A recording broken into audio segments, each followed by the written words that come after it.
Hi there, thank you so much for joining me again for another video. As always, I'm very grateful for all your views, likes and subscriptions from the previous video. We're going to spend some time thinking about Buddhism and the Eightfold Path.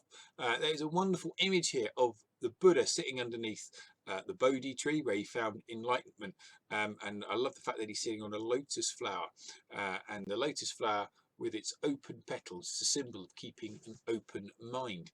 And what were some of the things that the Buddha discovered while he was sitting under the tree? Because this is important, because if one wishes to achieve enlightenment in the Buddhist faith, you need to know what he discovered. So first of all, one of the things was anicca, and as you can see there, it's about everything changing, and I've put some picture of some change that you might get after you've bought something. You can see where this is going, but this idea that everything changes, everything is moving, nothing is permanent.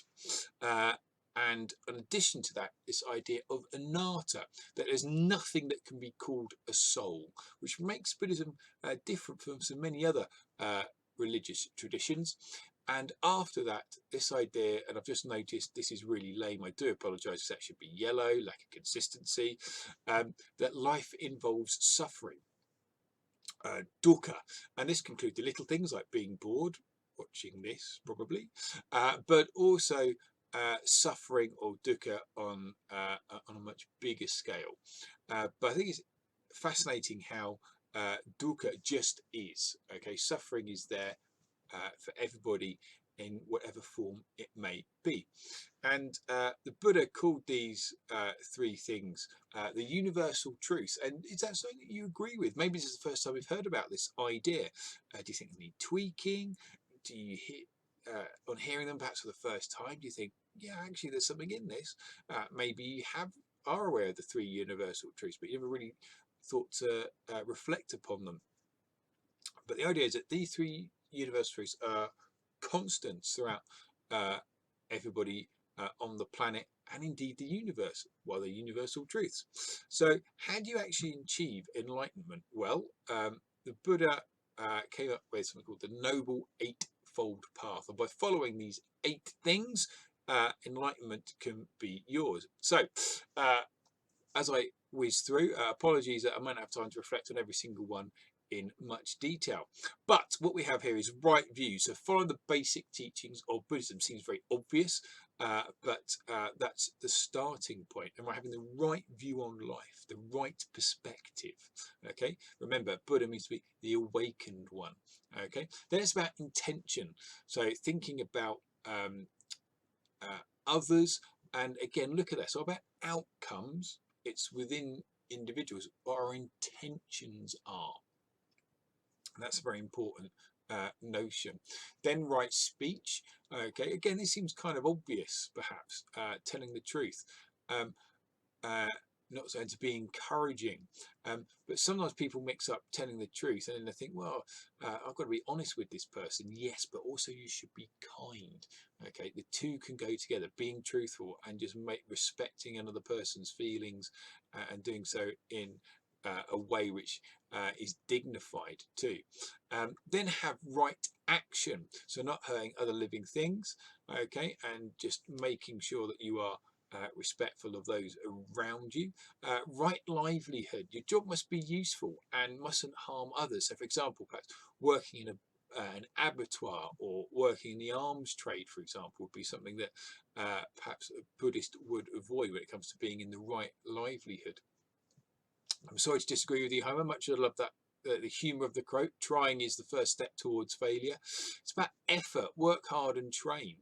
Okay, and again, it's about that attitude, that mindset of right effort. Concentration, making sure that you're controlling your mind, that you can see things around you. And finally, right mindfulness, training your mind to meditate effectively. And we have a gentleman here meditating in the traditional orange saffron robes.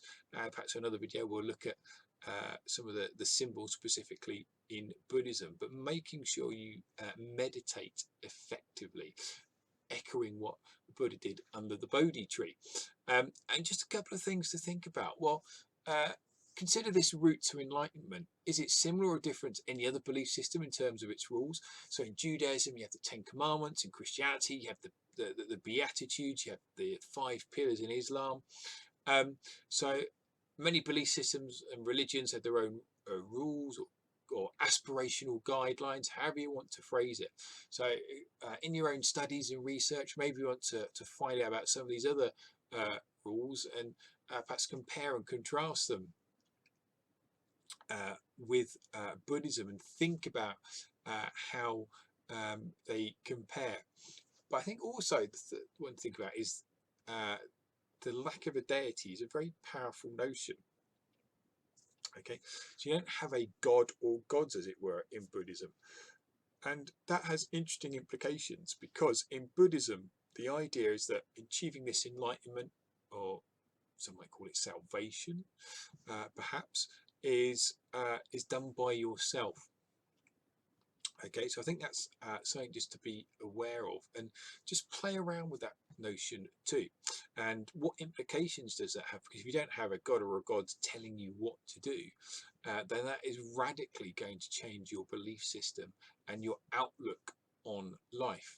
And I think something that I would want to add as well, just when I reflect upon Buddhism, is how sometimes a lot of people like the idea of religions, they like the idea of a community, but they perhaps find it difficult to make that leap towards believing in God. They don't feel that the evidence is there for whatever reason.